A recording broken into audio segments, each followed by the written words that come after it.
little lead in the league right now. We bring back in our friend J.P. Morosi next week. Hall of Fame induction. It's going to be really exciting as we see which guys will get in, which guys will not make the cut. JP, you're going to make the case, I believe, for a couple of guys here, big sluggers, Todd Helton and Gary Sheffield. What do you got? Yeah, so we'll start with Helton first and then Sheff as we talk about the ballot. And as we were talking in the last segment, I'm just disappointed that I wasn't able to vote for any of Billy's teammates on the 1998 Detroit Tigers. Yes. But I digress. Let's start with Helton here. I think that he is someone whose candidacy is getting more and more momentum. You look at Ryan Thibodeau's ballot tracker, and he is getting ever closer to that 75% threshold. In fact, he might have right now the second best chance of getting elected this year after only Scott Rowland. You see what he achieved there, 2,500 plus hits with the Colorado Rockies. The Coors Field effect looms large in all of this. But I want to say the following about what this means for Helton. He played twice as many games at Coors Field as any other player in the history of Major League Baseball. Twice as many. Which, does it help his offensive numbers in some cases? Sure. But as Bill and anybody that's ever played at Coors on a routine basis would say, the demands on your body when you play at altitude all the time, it's not an easy thing to do to be a durable player. You can ask Tulo that, you could ask Nolan Arenado that, you could ask Charlie Blackmon that. It is not an easy thing to do. So while there are some offensive benefits, there's also a toll that your body pays to play in Denver for all those years. So I want to make sure I point that out. And when you look at the OPS plus, which of course adjusts for the ballpark and other league-related factors, Helton still soars above a number of Hall of Fame candidates, including Scott Rowland himself, as being one of the very best hitters of his era. So there was a crowded ballot, yes, for a number of different years, but now that you've got a little bit more room, people like me have a little bit easier time voting for Helton because the numbers simply, even when you adjust for what Coors Field does for you on the positive side, it reveals that Helton's productivity and durability are certainly Hall of Fame caliber. It's interesting, JP, because it has changed as far as our Coors Field thing. It used to be, hey, it just obviously helps you offensively, therefore it's a detriment. But that point he makes about, hey, the grind it takes in your body, and it's not easy to play their day to day. You have to weigh that out with, does it give you an offensive boost? Clearly. But playing there does take a toll on the body. So your durability, you got to give him credit for. Well, I also think that when you go on the road, if you're used to seeing, okay, if the breaking ball doesn't break as much, right? If the pitches don't do necessarily what they are supposed to do, then you go on the road. Now it's almost like a whole other adjustment period because all of a sudden that breaking ball, wait a minute, I see the same spin on that breaking ball. I know this guy. I know what his breaking ball looks like. It's better here because it might have a little bit more bite. So I do think there is some give and take. Look, Coors Field, number one, the altitude, the ball traveling out of the yard, but the fact that there's more square footage in the outfield, those fall in because they're playing a little bit deeper. But I don't like penalizing anybody for playing in a said ballpark. You still got to put the bat on the ball. You still got to do some things and play. Plus, you have to make different adjustments when you go on the road.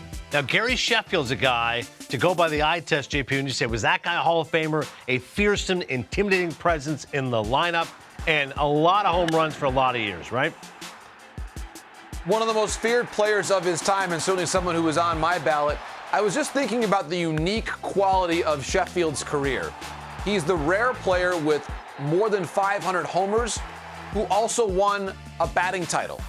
He made 9 different All-Star teams. He was a significant player for a number of iconic franchises in this sport. He won a World Series with the Marlins. He played for the Yankees and the Braves and the Dodgers and the Tigers on some pretty significant teams there. So for me, he checks a lot of boxes. Now, obviously, there have been questions about what we learned in the Game of Shadows and to where Sheff acknowledged that there was a cream that he had obtained for Balco that he used that he was not aware. He said that it was a performance-enhancing substance. I think that's certainly part of the context of his career. For me, I've never had an issue voting for him in light of that. He was never suspended. That's an important distinction here. And as he said to a grand jury, he did not take a substance that he believed was performance enhancing. That's what he said under oath. So for me, Chef, you take what he has said publicly, the overall context of his career, all that he achieved, the 500 home runs. To me, he was also one of the iconic players of his time. The bat waggle at home plate. He was a Hall of Fame personality in addition to being a Hall of Fame player. And so I have consistently voted for Chef. I did so again this year, and I had no issues in doing so. I look at what he did over time, the Padre years, the Marlins years, even the Brewers years at the very beginning. This is a Hall of Fame story, full stop. He would also give Adnan and Billy one of the more interesting speeches we've ever heard in Cooperstown. Hey, JP, can I get to your ballot, just overall philosophy that you have? Because I saw 10 boxes checked on your ballot. Do you always do 10 as an option, or do you truly believe the 10 that you check are Hall of Famers? So, Bill, it's a great question. Here's how I'll answer that. I believe that for some of the players on the margins, and we'll talk about Torrey Hunter here shortly, with Hunter, Burley, and Rollins in particular, I want to make sure that they get enough support to stay on the ballot year after year and keep having their career reviewed and acknowledged and celebrated. Honestly, just being on the ballot itself is an honor. For us to talk about your career every December, January on the network is its own sort of recognition. And so I want Burley and the consistency that he brought to be on the ballot. For example, you think about pitching right now. How many times we see pitchers falling short of 200 innings consistently in their careers, that they never get to that threshold.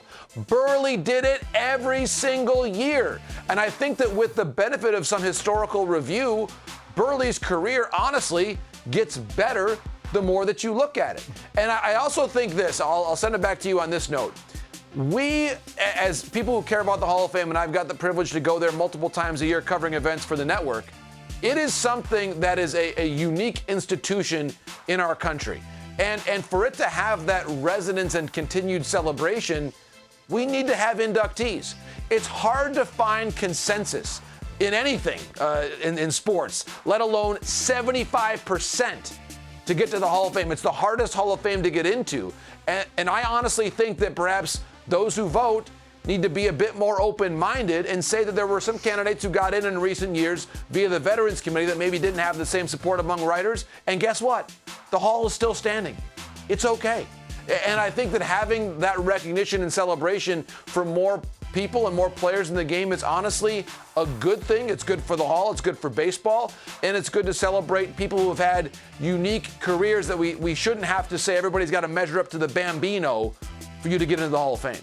To that point, JP, I remember talking to Shane Victorino. He was just so happy he made the ballot. He was like, I know I'm going to drop off the ballot, but hey, I actually am on a Hall of Fame ballot. Never dreamed that would happen. JP Morosi, great stuff. Hall of Fame announcement Tuesday, 6 Eastern, right here on MLB Network. Great job landing the plane.